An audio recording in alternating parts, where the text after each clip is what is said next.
boa noite. O Entrevista Coletiva deste fim de semana volta as atenções para a política, em uma semana movimentada na Assembleia do Estado, seja por votações importantes ou por declarações fora dela que mexeram com os deputados. Após muita polêmica, os parlamentares votaram a PEC, a proposta de emenda à Constituição que destina de maneira direta às cidades mineiras R$1,5 bilhão do acordo do crime de Brumadinho. O governo Zema defendia que fossem feitos convênios com as prefeituras, mas teve que ceder.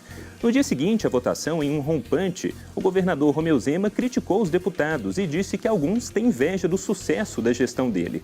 As falas foram dadas ao falar sobre outro assunto que pode incomodar o governo, a CEMIG, tema de uma CPI aberta na casa. Fato é que esses tropeços pegaram mal entre os deputados. O próprio líder do governo pediu desculpas aos colegas e também pediu que o governador ficasse em silêncio. Até a oposição se solidarizou com o líder Gustavo Valadares, do PSDB.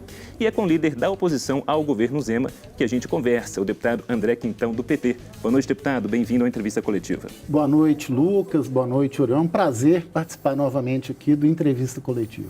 Prazer é todo nosso. E com o deputado nós vamos falar, claro, sobre o governo, vamos discutir os projetos em tramitação na Assembleia, eleições e o futuro do PT. E participando aqui comigo, hoje do Entrevista Coletiva, o nosso comentarista de política, Orion Teixeira. Boa noite para você.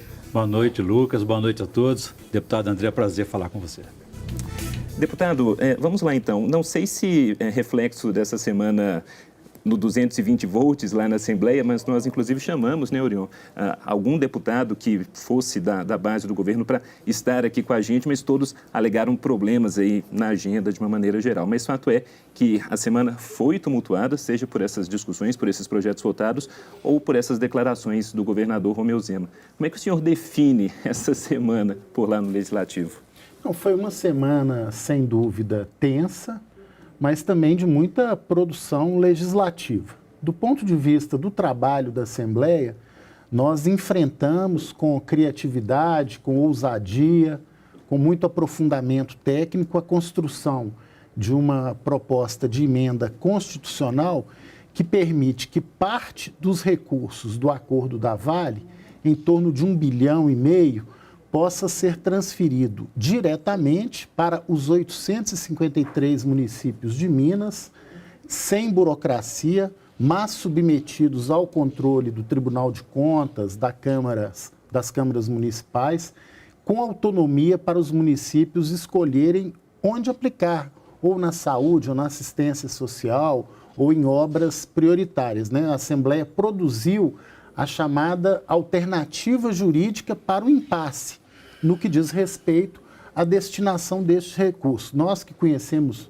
bem Minas Gerais, nós sabemos as dificuldades que os municípios estão enfrentando no meio dessa terrível pandemia, que as pessoas estão sofrendo, seja do ponto de vista do atendimento na ponta saúde, das necessárias medidas de fortalecimento da rede de proteção social e mesmo dos gastos locais. Então, a preocupação central da Assembleia foi, sem descaracterizar o acordo realizado entre Vale, instituições de justiça e o governo, do qual a Assembleia não participou, mas uma parte que passaria sob o crivo da Assembleia, nós fizemos com muita responsabilidade. Então, nós conseguimos formular essa alternativa, inclusive fui relator dessa emenda constitucional apresentada pelo deputado Eli Tarquini, com a assinatura de vários deputados e deputadas, e provavelmente, Lucas, já na semana que vem, nós votaremos em segundo turno essa emenda constitucional, essa proposta. No primeiro turno foi 70 votos favoráveis, né? Apenas 3 contrários. Eu acho que o placar tende a se repetir ou até ampliar no segundo turno. Os 3 do Novo, inclusive, né? E com a expectativa que a gente possa votar esse projeto ainda na semana que vem. Deputado, eu não sei se essa é a preocupação do governo ao tentar garantir mais fiscalização, mais controle com a realização de convênios, né? É fato que as câmaras municipais, o Tribunal de Contas fazem essa fiscalização, mas quando a Assembleia transfere esse dinheiro de forma direta e especial para o prefeito gastar onde quiser, não há risco de desvios e de contrariar aquela orientação feita pelo acordo da Vale?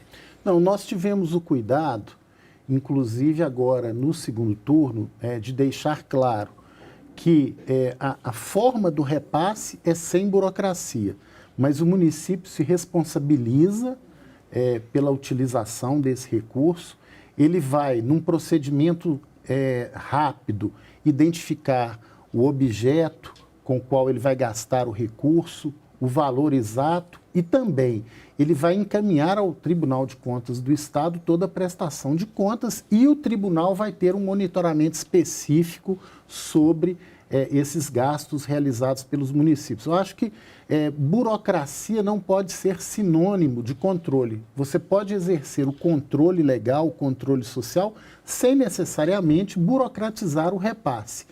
Esses mecanismos já existem, nós não estamos inovando.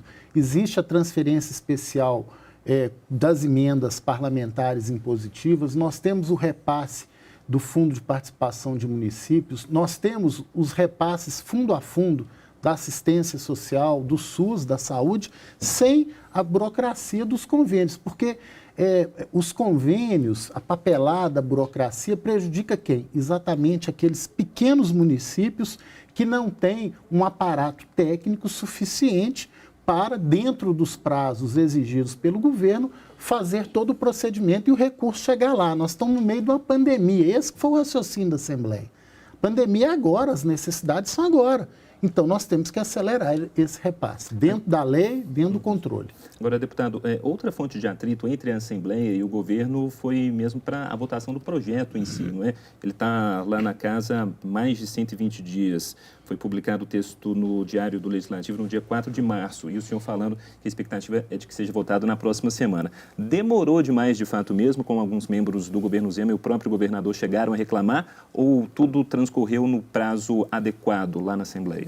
Ô Lucas, essa é uma boa pergunta, porque primeiro o governo divulga que é um acordo de 37 bilhões que está parado na Assembleia. Primeiro, não são 37 bilhões creditados para o governo. Já tem um abatimento de 11 bilhões daquilo que a Vale utilizou até agora, inclusive na região ou em transferência de renda. Dos outros 26 bilhões, 15 bilhões não passam pelo orçamento do Estado. Obrigações para a Vale realizar e também monitorado pelas instituições de justiça. O que passa pela Assembleia, considerada receita adicional, crédito adicional, né? Esse valor é de 11 bilhões. E esse valor de 11 bilhões, a Vale vai repassar para o Estado durante 5 anos em parcelas semestrais. Objetivamente, o que está na conta do governo hoje é R$1 bilhão. Esse projeto, ele é uma novidade, porque a Assembleia, pela primeira vez, vai analisar um crédito adicional decorrente de uma tragédia criminosa. O governo apresentou uma lista de projetos e programas para o governo prioritários que foram submetidos à análise da Assembleia. E a Assembleia não é obrigada a concordar, por exemplo, com a reforma da logística energética da cidade administrativa com esse recurso. A Assembleia não é obrigada a concordar em gastar 410 milhões com contratações e consultorias externas para cumprimento dos projetos constantes do acordo. A Assembleia não é obrigada a concordar com o volume de recursos para programas que beneficiam as próprias mineradoras. Então, esses pontos serão mudados, são frutos de discussão e serão mudados? Em comum acordo com o governo, por isso que demorou.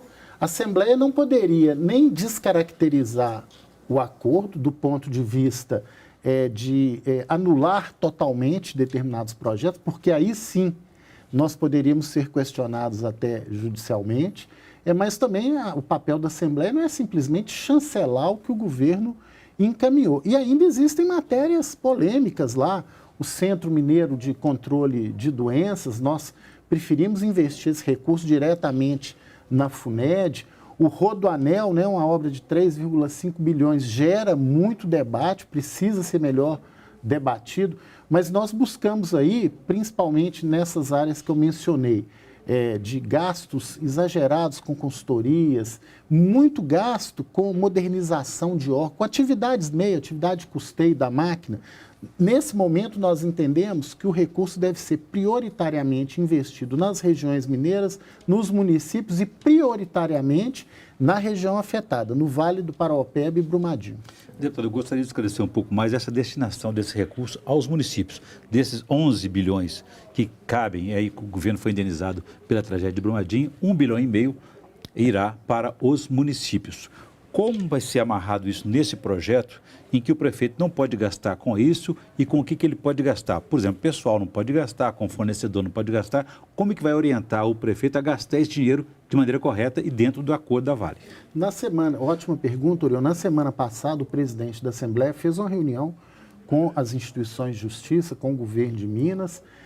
A PEC, né, a emenda constitucional que nós vamos aprovar, já sinaliza que essas vedações, restrições serão apontadas no projeto de crédito adicional, que é o projeto do acordo. Então, no projeto do acordo que nós votarmos, né, até a semana que vem, nós teremos ali a previsão de onde que o município vai poder gastar o recurso, óbvio, com o princípio da autonomia, mas sem desconfigurar o acordo. Por exemplo, pagamento de pessoal, ele não vai poder utilizar o recurso. Pagamento de dívidas do município, ele não vai poder utilizar o recurso. Então, isso vai ter a previsão no próprio projeto de crédito adicional. E a outra coisa é que o valor repassado para cada município será proporcional à sua população, para ter uma justiça. Então, é projeção, população IBGE 2019. E uma transferência simultânea. O que a gente não quer é muita burocracia e o recurso não chegar, ou então ter qualquer interferência política, seja da Assembleia, seja do governo, do secretário. Nós estamos no meio de uma pandemia. E uma outra coisa que sempre é bom a gente lembrar, esse recurso não é a favor da Vale, não é a favor do governo. É um recurso de reparação decorrente de uma tragédia criminosa que matou 272 pessoas. Mas onde que pode gastar, por exemplo, esse dinheiro que vai para ele? Olha, ele pode gastar no fortalecimento do Sistema Único de Saúde, ele pode gastar no fortalecimento do Sistema Único da Assistência Social, ele pode gastar em obras viárias, em recapeamento, em vias urbanas. Não com pessoal, né, deputado? Não com pagamento de pessoal. Ele pode gastar com questões ambientais no seu município. Se é na região do semiárido, por exemplo, ele pode gastar na implantação de sistemas de abastecimento de água, de tem essa previsão, né, de construção de cisternas também, de inclusive. poço artesiano, sim. Então, porque é isso? A realidade do Sul é diferente da realidade do Norte. Um município que gere um hospital provavelmente tem um gasto maior com a saúde do que um município que não tem um hospital. Então, é por isso que a gente entende que a autonomia é o melhor caminho para a utilização desse recurso. Só para a gente ficar ainda nesse assunto do acordo, antes de no próximo bloco irmos um pouco para a política propriamente dita, o senhor falou sobre o projeto do Rodoanel. Estão previstos 3,5 bilhões de reais. Nesta semana, inclusive, teve audiência na Assembleia e várias entidades da sociedade civil se mostrando contrárias à construção, pelo menos nos moldes, né, que está sendo colocada a construção do Rodoanel. Infraestrutura viária é um problema da região metropolitana, a gente sabe disso. O senhor é contra a destinação deste recurso ou deste montante para este Rodoanel? Olha, o debate que a gente tem feito com várias entidades é que não há um amadurecimento suficiente sequer para o trajeto adequado do Rodoanel. Existem muitas suspeitas de que o debate que está sendo feito hoje serve muito mais para atender as próprias mineradoras no quadrilátero ferrífero do que resolver o problema de mobilidade aqui. A revitalização do anel rodoviário, que hoje é quase que uma via urbana, ainda não foi realizado. Será que a prioridade não seria, inicialmente, você aplicar na revitalização do anel ou gastar já milhões com projetos que podem não sair do papel? Esse debate provavelmente será feito no plenário da Assembleia. Agora, existem muitas entidades sérias que estão apontando várias questões ligadas a prejuízos em recursos hídricos, prejuízos na questão ambiental, em um número muito grande de indenizações e desapropriações, mesmo questões do traçado, sem falar na discussão da mobilidade como um todo, da questão ferroviária, como disse, da revitalização do próprio anel rodoviário. O Rodoanel vai ser provavelmente uma PPP, então provavelmente teremos pedágios caríssimos. Então, acho que esse debate tem que ser feito, resumindo, com muita profundidade, envolvendo toda a sociedade. E isso não está acontecendo, infelizmente. Bom, o Entrevista Coletiva vai para o intervalo e volta já com o deputado André Quintão, do PT, líder da oposição ao governo Zema na Assembleia.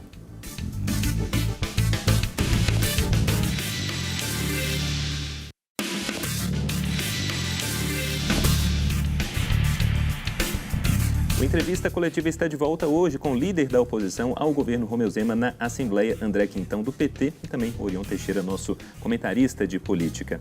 Deputado, eu queria falar um pouco sobre a articulação do governo Zema lá na Assembleia. É um partido, o partido do governador, o Novo, tem apenas 3 deputados. A gente sabe que essa base Zema na Assembleia é muito frágil e, vez ou outra, a gente observa alguns ruídos nessa comunicação por parte do governo com os deputados. Falamos sobre isso até no nosso primeiro bloco também. O senhor, como líder da oposição, como que avalia essa interlocução do governo Zema com o Legislativo? Tá boa ou não tá? A relação do governo Zema com a Assembleia é uma relação muito instável, diria até que frágil. Com frequência, o governador ou mesmo integrantes do seu partido buscam desqualificar a ação da Assembleia Legislativa, a meu ver, de maneira equivocada. Desde o início do seu governo, a Assembleia tem dado a sua contribuição, aperfeiçoando projetos, criando legislações que beneficiam o próprio governo. A Assembleia aprovou a reforma administrativa já no primeiro ano, apresentada pelo governador, com aperfeiçoamentos. A Assembleia aprovou a prorrogação do Fundo de Erradicação da Miséria, um projeto que gera 800 milhões de reais ano para o governo, inclusive com o nosso apoio da oposição. A Assembleia aprovou a antecipação dos recebíveis pela Codemig de recursos oriundos do nióbio, da exploração do nióbio em Araxá. À época, o governo disse que isso, inclusive, resolveria o problema de pagamento em dia dos servidores. A Assembleia fez a sua parte, o governo não cumpriu a dele. No ano da pandemia, e esse ano também, já um ano e meio de pandemia, a Assembleia tem dotado de todos os instrumentos legais que o governo precisa para o enfrentamento dessa terrível pandemia.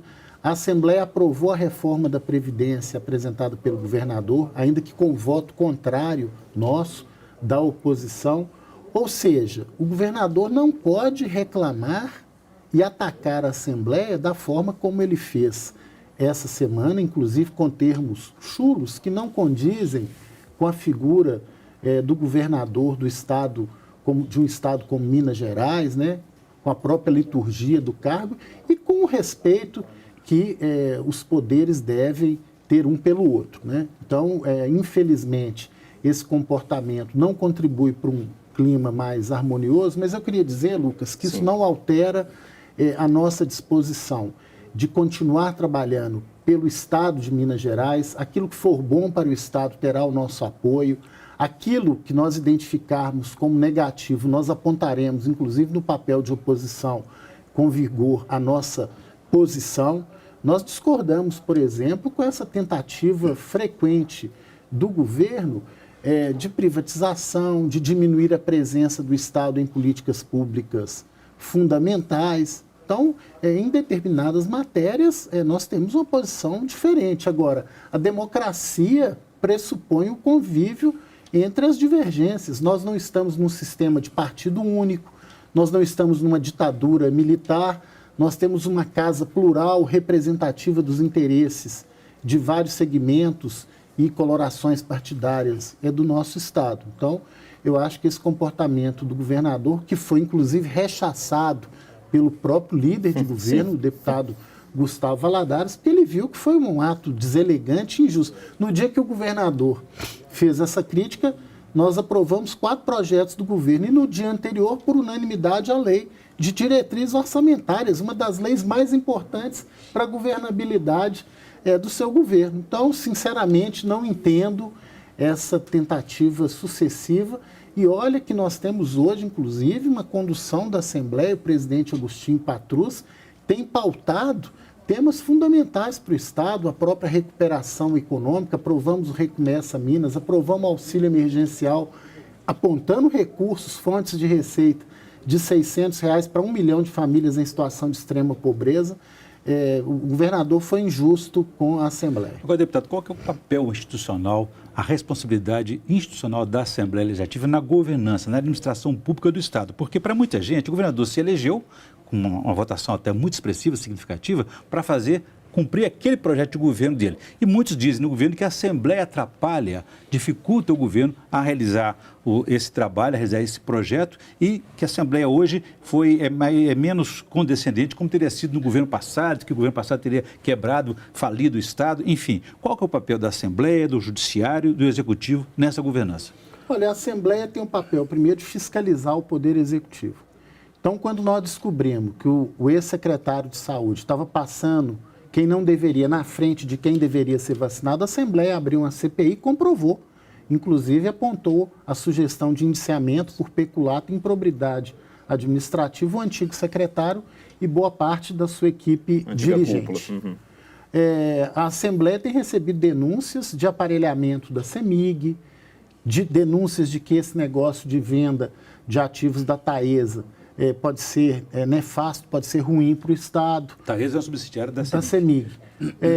Recebemos denúncias de contratações de escritórios milionários por parte da CEMIG, sem licitação. Então, a Assembleia abriu uma CPI e vai fiscalizar. É o papel, como lá no Senado, a CPI da Saúde está identificando muita coisa negativa na condução do presidente Bolsonaro em relação à pandemia.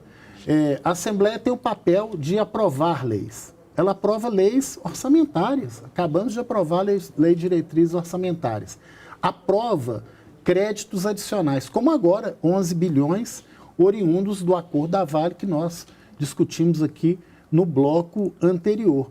Então, a Assembleia organiza a parte legislativa, os fundamentos legislativos. Vou dar outro exemplo. Quando o governador instituiu, infelizmente de maneira muito breve, programas de transferência de renda, o Renda Minas e o Bolsa Merenda, foi com um fundamento legislativo de uma lei que nós apresentamos na Assembleia, o conjunto dos deputados e deputadas. No caso da transferência de renda, uma emenda nossa, da oposição. Então, nós estamos contribuindo muito. Esse entendimento, eu acho que o governador precisa ter, da interdependência e autonomia entre os poderes e desse diálogo harmônico entre Ministério Público, Tribunal de Justiça, Defensoria e Poder Legislativo. Deputado, para além da questão de o governador Romeu Zema ter sido eleito numa onda bolsonarista, fato é que o ex-governador Fernando Pimentel saiu muito mal, tanto é que não foi nem para o segundo turno das eleições. O segundo turno foi entre o governador Zema e o senador Antônio Anastasia. Falando um pouquinho sobre PT, uma autocrítica aí com relação ao partido, o governo Pimentel deixou uma herança maldita para o governo Zema? Foi um bom governo? Olha, eu diria que em 2015, 2016, tínhamos uma grande possibilidade de fazermos um governo excelente em Minas Gerais e com a presidenta Dilma. E naquele momento o PT virou alvo de um golpe que tirou a presidenta Dilma e hoje todo mundo reconhece de maneira injusta, sem fundamento, que acusou o presidente Lula e prendeu o presidente Lula e tirou o presidente Lula da eleição de 2018, de maneira também injusta, e está comprovado isso hoje. E o governador Pimentel sofreu um verdadeiro cerco político, cerco de processos que hoje também estão sendo comprovados que não tinham fundamento. Então, acho que foi um conjunto de fatores que levou com que o governo não entregasse todas aquelas realizações que nós teríamos condição. Mas mesmo assim, se você olha a recomposição do salário na área da educação, a reorganização da política pública de assistência social, o apoio à agricultura familiar, o modelo participativo com os fóruns regionais, nós temos o parcelamento de salários começou na gestão Pimentel. Agora, o parcelamento foi consequência exatamente desse esgotamento fiscal. Minas tem uma crise estrutural e com a presidenta Dilma tínhamos uma expectativa de um auxílio maior para o governo de Minas. Depois que ela foi retirada por um golpe parlamentar do poder, obviamente, Minas sofreu um cerco. E também cerco na Assembleia. Muitas das iniciativas no final do governo não foram à frente. Agora, o PT tem um legado, que é um legado também nacional. Hoje, as próprias pesquisas mostram que o partido tem força nacional, força na sociedade. Aqui em Minas mesmo, com todas essas limitações, o PT elegeu a maior bancada de deputados e deputadas estaduais na Assembleia, né? E da mesma forma, a bancada federal muito atuante também, a mineira e a nacional. Então, o PT fez prefeituras importantíssimas, né? Ganhamos novamente Teófilo Otoni, Alfenas e ganhamos Juiz de Fora. Contagem. Ganhamos sua cidade de Contagem com a colega Marília Campos.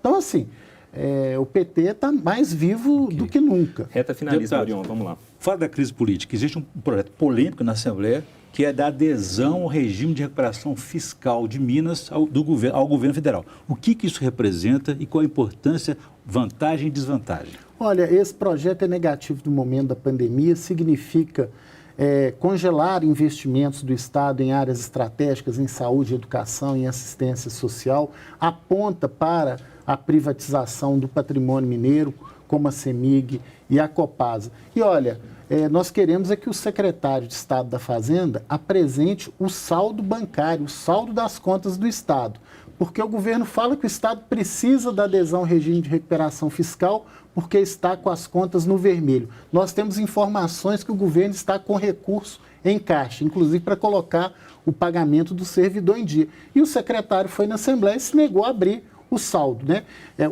Do governo do Novo, nós esperamos maior transparência, né? Queremos ver o saldo bancário das contas do Estado, até para ver se essa adesão ao regime de recuperação fiscal é uma necessidade real ou é uma necessidade ideológica de agradar os correligionários do Partido Novo para privatizar a CEMIG e Copasa.